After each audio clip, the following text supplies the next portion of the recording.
ఆయన వెంట నడిచిన కుటుంబాలు చాలా ఉన్నాయి ఇక్కడ ఉన్న పెద్దల్లో.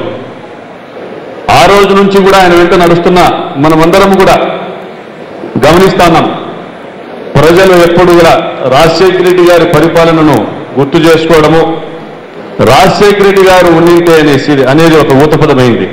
మనకు వచ్చిన ప్రతి కష్టాన్ని కూడా, మనకు బాధ వచ్చినప్పుడు, మనకు కష్టం కలిగినప్పుడు కూడా అదే రాజశేఖర రెడ్డి గారు ఉన్నింటే మాకు ఈ కష్టం వచ్చేదే అని ప్రతి కార్యకర్త కూడా ఆయన గుర్తు తెచ్చుకోవడం కూడా ఈ సందర్భంగా మనం కష్టంగా కూడా జ్ఞాపకం తెచ్చుకోవాలి. బనాయించి ఆయనను జైలుకు పంపినప్పుడు జగనన్న వదిలిన బ్రహ్మాస్త్రాన్ని అనేసి షర్మిలమ్మ చేపట్టిన మరో మహాప్రస్థానం కూడా అదేవిధంగా ఈ జిల్లాలో ప్రజల మన్ననలతో, ప్రజల ఆశీర్వాదంతో రాజన్న బిడ్డ వెంబడి నడిచిన ఈ జిల్లా ప్రజానీకాన్ని కూడా ఈ రాష్ట్రం యావత్తు, తెలుగు ప్రజలు యావత్తు కూడా ఎవరు కూడా మర్చిపోలేని సంఘటనలు కూడా మనమందరం కూడా చూశాం. మన జిల్లాలో ఆమె ప్రవేశించిన తరువాత పార్నపల్లి దగ్గర నుండి ఈ జిల్లాని వీడి మంత్రాలయం సమీపంలో కర్నూలు జిల్లాలోకి ఎంటర్ అయ్యేంత వరకు కూడా ఒక జనప్రవాహం ఆమె వెంట నడవడం కూడా చూశాం. అందుకు ఈ జిల్లా ప్రజానీకానికి, ముఖ్యంగా రాజన్న అభిమానులకు, జగనన్న సోదరులకు అందరికీ కూడా, ముఖ్యంగా మహిళలకు, అక్కచెల్లెలందరికీ కూడా కృతజ్ఞతలు తెలియజేస్తున్నాం. అదేవిధంగా బై ఎలక్షన్ల సందర్భంగా విజయమ్మ గారు వచ్చారు ఈ జిల్లా. ఆమె వచ్చి ఓట్లు అడగడము, షర్మిలమ్మ పక్కన రాజన్నలాగా చేయి ఊపుతూ రాజన్న హావభావాలను షర్మిలమ్మలో చూసుకోవడము, విజయమ్మను చూసి కంటతడి పెట్టిన మహిళలు ఆ రోజు మన బై ఎలక్షన్లలో నిలబడ్డ కాపు రామచంద్రారెడ్డి గారిని కానీ, గురునాథ్ రెడ్డి గారిని కానీ అత్యధిక మెజార్టీతో ఆ రోజు గెలిపించినారు. అదేవిధంగా మరో శంకారావం అంటూ కూడా షర్మిలమ్మ ఎన్నికలకు ముందు ఒక యాత్రను చేపట్టడం జరిగింది. ఈ విధంగా ఆ కుటుంబం వెంట మనమందరం కూడా నడుస్తూ 2014లో మన రాజన్న రాజ్యం వస్తాదని ఒక ఆశ కొద్దీ మనమందరం కూడా పోరాటం చేసినాం. అధికారంలో ఉన్న కాంగ్రెస్ ప్రభుత్వం కానీ, ఢిల్లీతో కుమ్మక్కయి చీకట్లో చిదంబరాన్ని గెలిచిన చంద్రబాబు కుయుక్తుల్ని కానీ తిప్పికొట్టాలని ఒక యుద్ధ నినాదం చేసి ఆ రోజు మనము కార్యోన్ముఖులమై ఎన్నికలకు పోయినాం. ఈ మధ్య కాలంలోనే తిరిగి వెనక్కు వలసలు స్టార్ట్ కావడం కూడా మనం చూస్తూ ఉన్నాం.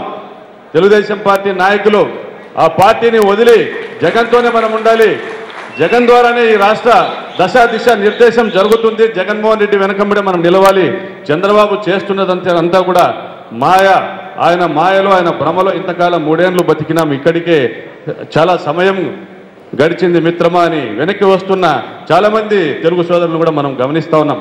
నియోజకవర్గాల్లో కాదు, జిల్లాలోనే కాదు, మన రాప్తాడు నియోజకవర్గమే కాదు, జిల్లాలోనే కాదు, రాష్ట్ర వ్యాప్తంగా అనేక నియోజకవర్గాల్లో ఇటువంటి స్పందన కనిపిస్తూ ఉంది. అదే సందర్భంగా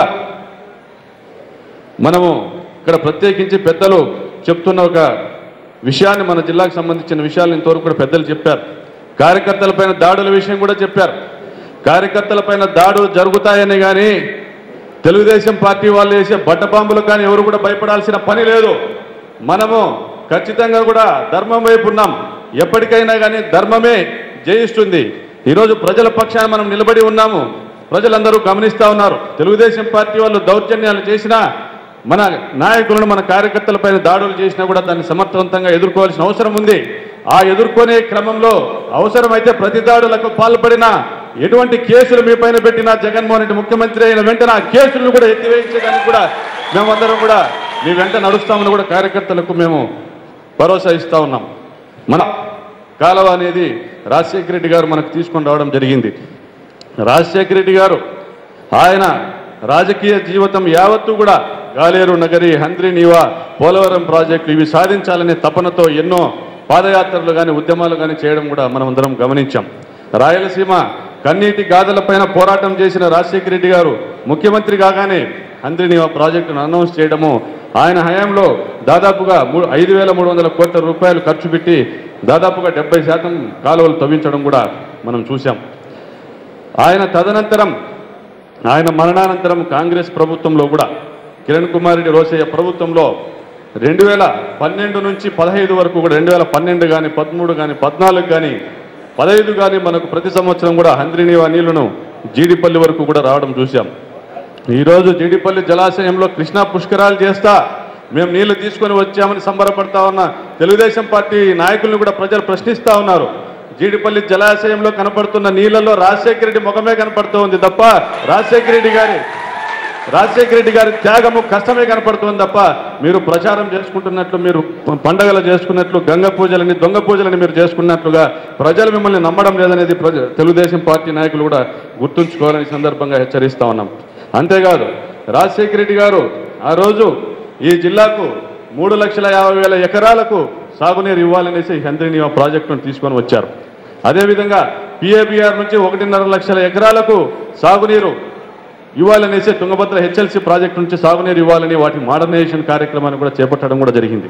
ఈరోజు ఏమైతా ఉంది, తెలుగుదేశం ప్రభుత్వం వచ్చిన తర్వాత ఈ ప్రాజెక్టులను దోపిడీకి రాజమార్గాలుగా కానీ ఈరోజు తెలుగుదేశం పార్టీ ప్రజాప్రతినిధులు, మంత్రులు కానీ, పార్లమెంట్ సభ్యులు కానీ, శాసనసభ్యులు కానీ చూస్తూ ఉన్నారు తప్ప రైతు కరువును మానవీయ కోణంలో చూస్తున్న ఒక్క నాయకుడైనా మనకు తెలుగుదేశం పార్టీలు ఈరోజు జిల్లాలో కనిపిస్తా ఉన్నాడని కూడా నేను ఈ సందర్భంగా ప్రశ్నిస్తా ఉన్నా. చంద్రబాబు నాయుడు ఏమీ చేయలేకపోతున్నాడు. కారణం ఏంటంటే తేలు పుట్టిన దొంగ చంద్రబాబు నాయుడు. తేలు పుట్టిన దొంగతనం చేశాక ఇంట్లోకి పోయినప్పుడు అర్ధరాత్రి గడ దొంగతనానికి ఇంట్లో పోతే అప్పుడు తేలు పుడితే ఏం చేస్తాడు? గట్టి గరిస్తే దొంగని పట్టుకుంటారు. అలాంటి పరిస్థితి ఈ ఓటుకు నోటు కేసు బాగా రెడ్ హ్యాండెడ్గా పట్టుబడ్డాడు. అడ్డంగా ఇరుక్కున్నాడు. ఎక్కువ మాట్లాడితే కేసులో ఇరికిస్తారు అని చెప్పి, తన అవినీతి బండారం బయటపడుతుందని చెప్పి, రాజధాని భూముల దందా బయటపడుతుందని చెప్పి అన్నిటికీ భయపడి పొరపాటున సిబిఐ ఎంక్వైరీ వేస్తే చంద్రబాబు నాయుడు జైలుకు పోవడం తప్పదని ఆయన భయపడి కేంద్రం ఏం చెప్తే దానికి తల ఊపి డూడు బసవన్న లాగా ఒప్పుకున్నాడు. ఒక్కటి ఇక్కడ చెప్పాలి, ఒక మాటని చాలామంది పేపర్లలో చదువుంటాం, దాన్ని మరీ చెప్తున్నా. ఎక్కడైనా కూడా నిధులు ఉన్నాయంటే కొంతమంది స్వార్థులు, దుర్మార్గులు తమ కన్న బిడ్డల్ని బలిచ్చిన సందర్భాలు పేపర్లో చదివాం. ఎవరో ఒక స్వామి చెప్తే అక్కడ నిధులున్నాయి, బలి ఇస్తే నిధులు బయటకు వస్తాయంటే కొంతమంది కన్న పిల్లల్ని ఇచ్చినట్టు దుర్మార్గులు మనం విన్నాం. అలాంటి దుర్మార్గుడు ఈ చంద్రబాబు నాయుడు. తన స్వార్థ ప్రయోజనాల కోసం ఈ రాష్ట్రాన్నే బలి ఇచ్చేటువంటి దుర్మార్గుడు ఈ చంద్రబాబు నాయుడు అని చెప్పి మీకు తెలియజేస్తూ, రాబోయే రోజులలో మనం అందరం కూడా జగన్మోహన్ రెడ్డి గారి ఆధ్వర్యంలో మంచి రోజులు మనకంతా వస్తాయి. ఒక్కటి చెప్పినాడు మన తోపుదుర్తి ప్రకాష్ రెడ్డి గారు, మన ధర్మ పరిరక్షణ కోసం అంటే న్యాయం కోసం తెలుగుదేశం వారు ఎన్ని కేసులు పెట్టినా కూడా మనము భయపడాల్సిన పని లేదు. ఈరోజు తెలుగుదేశం పార్టీ ఎలాంటి కేసులు, రేప్ కేసులు, మర్డర్ కేసులు, దోపిడీ కేసులు, దౌర్జన్యం కేసులు తెలుగుదేశం పార్టీ ఉంటే స్పెషల్గా జీవోలు ఇష్యూ చేసి కేసులు మాఫీ చేస్తున్నారు. అలాంటి ఘోరమైన దుర్మార్గమైన కేసుల్ని మాఫీ చేస్తూ ఉంటే మనము ధర్మం కోసం న్యాయం కోసం పోరాడినప్పుడు వాళ్ళ కేసులు పెట్టినా కూడా రాబోయే రోజులలో మన ప్రభుత్వం వచ్చినప్పుడు ఏ కేసుకి ఎవరు భయపడొద్దండి, ఆ కేసులు అన్నీ కూడా మాఫీ తప్పకుండా మాఫీ అవుతుంది. ఎందుకంటే మనం ధర్మం కోసం చేస్తాం కాబట్టి తెలియజేస్తున్నాను. రాష్ట్ర ఎన్జిఓ అధ్యక్షుడైనటువంటి అశోక్ బాబు ఈ రాష్ట్ర ముఖ్యమంత్రిని పొగిడి ఈయన 2076 వరకు ముఖ్యమంత్రిగా ఉండాలంట. ఈయన 2075 వరకు కూడా అశోక్ బాబు గారు ఎన్జిఓ ప్రెసిడెంట్గా ఉండాలని చెప్పేసి ఆయన కోరుకుంటున్నాడు. నిజంగా ఈ రాష్ట్రంలో ఉన్నటువంటి ఉద్యోగ ఉపాధ్యాయులందరూ కూడా పిఆర్సీ కావాలి. 2018కి పిఆర్సీ రావాల్సి ఉంది. పిఆర్సీ కమిషన్ అపాయింట్ చేయించుకోవాలి.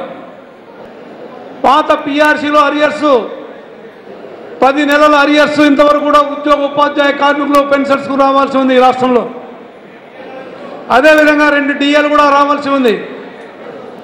మరి ఈరోజు ముఖ్యమంత్రిని తర్వాత అశోక్ బాబు ఒకరినొకరు పొగుడుకుంటూ సమస్యలను ఎక్కడికక్కడికి వదిలేసి వీళ్ళు కాలయాపన చేస్తున్నారు. ఈరోజు అనంతపురం జిల్లాలో మీకు తెలుసు డిఈఓస్ ఆఫీసు ముందర వేలాది మంది టీచర్లందరూ కూడా ముఖ్యమంత్రి నిర్లక్ష్య వైఖరికి ఈరోజు అనంతపురం జిల్లాలో బ్రహ్మాండంగా మరి టీచర్లందరూ కూడా ఒక ఉద్యమం చేపట్టారు. మరి ఈరోజు 2018కి పిఆర్సీ అపాయింట్ చేయించుకోవాలి. ఆ పిఆర్సీ అపాయింట్ చేయించుకోవాలంటే రావాల్సినటువంటి బకాయిలు అయితేనేం, రావాల్సినటువంటి అరియర్స్ అయితేనేం, పిఆర్సీలో ఏ జీవోలు అయితే రావాలో ఒక జీవో కూడా ఇచ్చిన పాపాన్ని పోలేదని కూడా మీ అందరికీ మనం చేస్తున్నాం ఫ్రెండ్స్. మళ్ళా డ్వాక్రా మహిళల గురించి మాట్లాడాలంటే చాలా దయనీయ పరిస్థితి ఉంది. ఎందుకంటే ఈరోజు దాదాపు 3 ఏళ్ళు గడిచింది ఎలక్షన్ మేనిఫెస్టోలో పెట్టి చంద్రబాబు నాయుడు గారు బేషరత్గా రుణమాఫీ చేస్తాను డ్వాక్రా మహిళలకు అని చెప్పిన అతడు ఈరోజు అసలు వీళ్ళ గురించి ఏ రకమైన చర్యలు తీసుకోనిలే, పట్టించుకోనిలే. ఆంధ్రప్రదేశ్ రాష్ట్రంలో దాదాపు 90 లక్షల మంది డ్వాక్రా మహిళలు అర్హులు ఉండగా ఒక సర్వే 6 నెలల క్రితం ఒక సర్వే పేర్కొనింది. చంద్రబాబు నాయుడు గారు చేపట్టిన ఒక సర్వేలో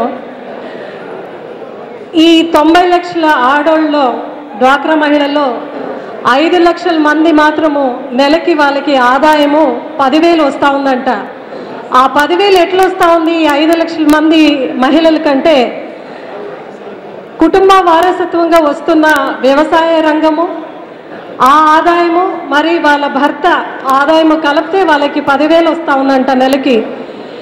అంటే ఆ ఆదాయం 4,000 ఆదాయం ఎట్లా వస్తుంది అంటే ఆ డ్వాక్రా మహిళలు చాలామంది వితంతులు ఉన్నారు, వికలాంగులు ఉన్నారు, మళ్ళీకి 4,000 వస్తూ ఉంది అని ఒక సర్వే రాష్ట్ర ప్రభుత్వం చేసిండే ఒక సర్వే పేర్కొంటే నిజంగా చంద్రబాబు నాయుడుకి దిమ్మ తిరిగిందంట. రాయలసీమ జిల్లాల్లో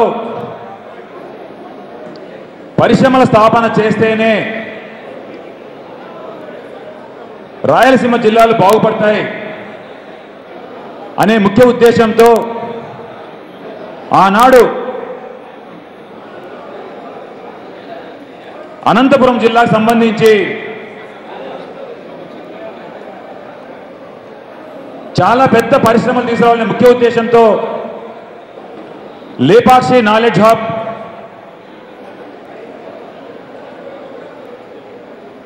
అదేవిధంగా కుదిరేముఖ్ స్టీల్ ఫ్యాక్టరీ, వీటన్నిటినీ అనంతపురం జిల్లాకు తీసుకురావాలనే ఒక పెద్ద సంకల్పంతో ముందుకు తీసుకెళ్లడం జరిగింది. ఆ మహనీయుడు మన అందరి మధ్య నుంచి సెప్టెంబర్ 2, 2009వ సంవత్సరం తీరిపోయిన మరుక్షణమే మన అనంతపురం జిల్లా పెద్ద శాపమైంది. మీరందరూ చూసి ఉంటారు,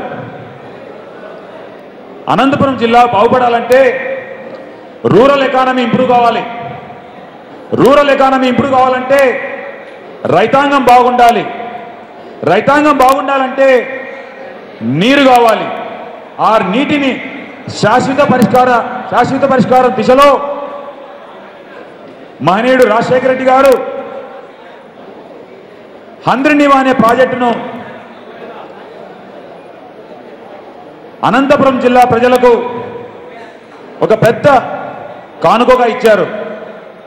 అదే హంద్రినీవా ప్రాజెక్టు పూర్తి అయి రూరల్ ఎకానమీ ఇంప్రూవ్ అయి అదేవిధంగా మన పిల్లలందరూ బాగా చదువుకొని ఇంజనీరింగు అదేవిధంగా మంచి గ్రాడ్యుయేట్గా పాస్ అయి పోస్ట్ గ్రాడ్యుయేట్ అయి ఎక్కడే కానీ బయటికి వెళ్ళకోకుండా అనంతపురం జిల్లాలో ఉద్యోగాలు చేసుకునే క్రమంలో ఆ రోజు పెద్ద ఎత్తున లేపాక్షి నాలెడ్జ్ హబ్ ముందుకు తీసుకెళ్లడం జరిగింది. మీకు అందరికీ తెలుసు, రాజశేఖర రెడ్డి గారు ప్రవేశపెట్టిన ఫీజు రియంబర్స్మెంట్ అనే ఒక కార్యక్రమం ఈరోజు దేశంలోని నలుమూలలు ఉన్నటువంటి రాష్ట్రాలన్నీ రాజశేఖర రెడ్డి గారిని స్ఫూర్తిగా తీసుకొని ఫీజు రియంబర్స్మెంట్ కార్యక్రమం చేపట్టడం జరిగింది. అది ఒక పెద్ద విప్లవం. ఈరోజు దాదాపుగా ప్రతి పల్లెలోనూ ప్రతి ఇంటిలోనూ చదువుకున్న పిల్లలు లేరు అంటే నమ్మశక్యం కావడం లేదు. ప్రతి చోట ప్రతి రైతు కొడుకు ప్రతి ఒక్కరూ మంచి చదువులు చదువుకొని ఈరోజు అనంతపురం జిల్లాలో విద్యావేత్తలు ఎంతోమంది ఉన్నారు. మనకు చంద్రబాబు నాయుడు గెలవడమే ఒక శాపమైంది. 2014వ సంవత్సరంలో పూటకపు హామీలతో ఎన్నికైనటువంటి చంద్రబాబు నాయుడు విద్యార్థులనే కాదు, నిరుద్యోగులనే కాదు, అదేవిధంగా మనకు ఏపీ రీఆర్గనైజేషన్ యాక్ట్లో పేర్కొనబడినటువంటి ఇండస్ట్రీస్ అనంతపురం జిల్లాకు రాకపోవడం అంటే అది మనకు పెద్ద శాపమైంది.